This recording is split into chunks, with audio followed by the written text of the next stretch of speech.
Allez, on débute avec un premier exercice, un demi-pendule, soit le tic d'un tic-tac.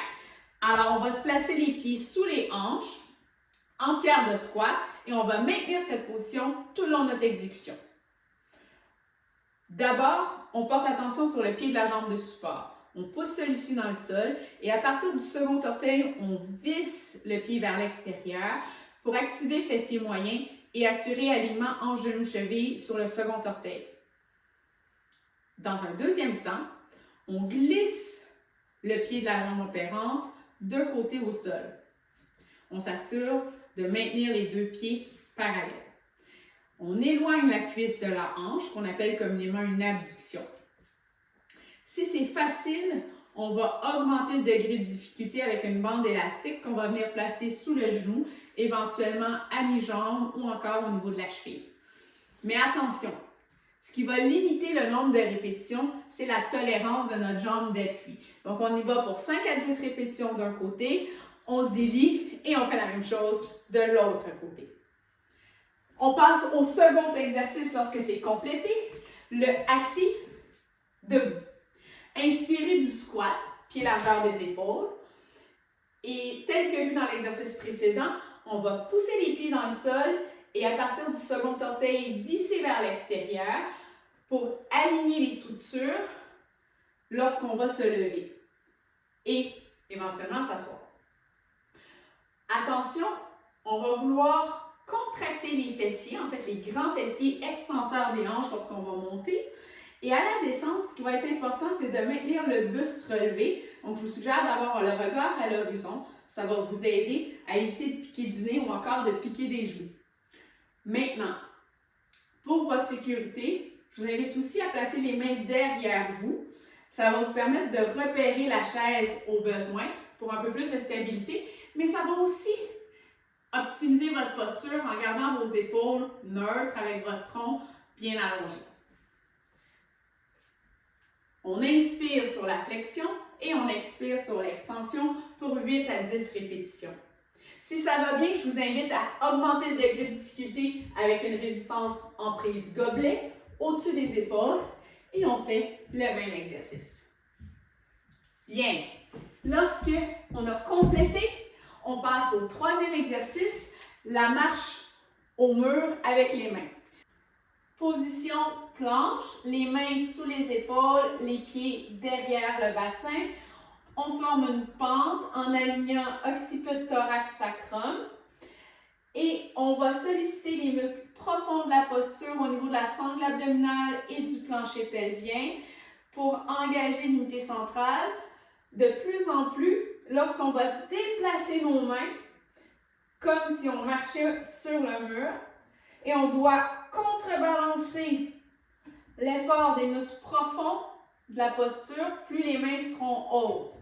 Donc, attention, le défi lorsqu'on retire une main, c'est de maintenir les deux épaules et les deux hanches parallèles face à notre mur, éviter de verser sur un côté ou sur l'autre.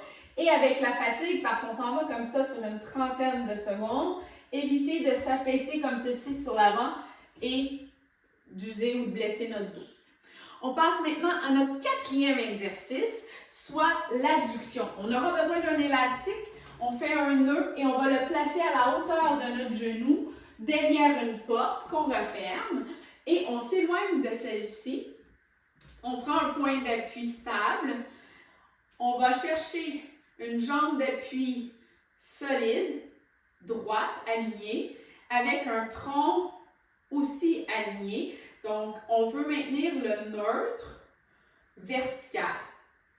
On va faire une adduction, soit ramener le pied vers la jambe d'appui, 8 à 10 fois. Je vous invite à inspirer lorsque vous éloignez la jambe et à expirer lorsque vous la rapprochez, soit à l'effort. Attention, le point d'appui, il est là pour faciliter l'équilibration des forces. On ne veut pas travailler avec notre bras ou notre épaule. Donc, s'il vous plaît, juste un léger toucher de la main. Ça peut être un mur aussi, si jamais vous n'avez pas un objet stable.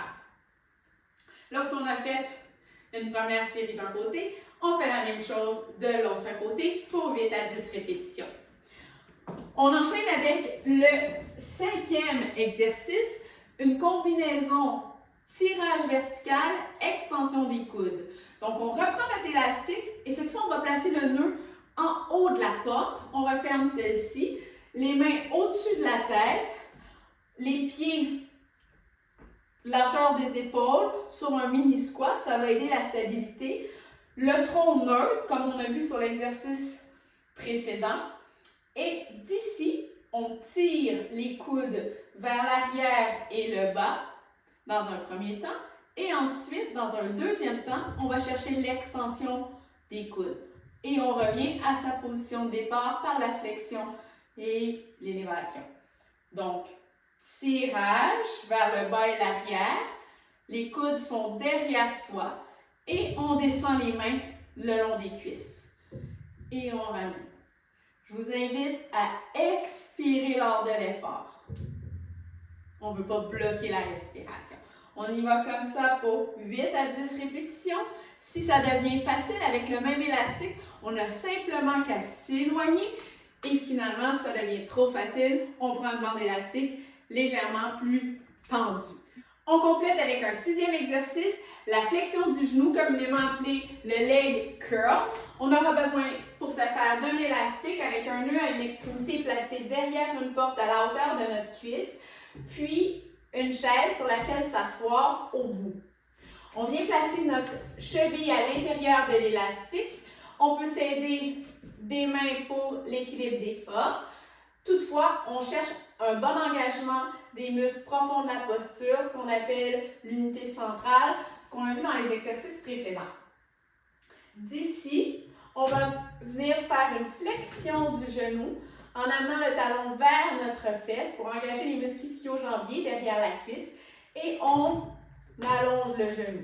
Donc, flexion et extension du genou en s'assurant de respirer. Donc, on va expirer à l'effort lorsqu'on ramène le pied près de la fesse et on va inspirer lorsqu'on éloigne le pied.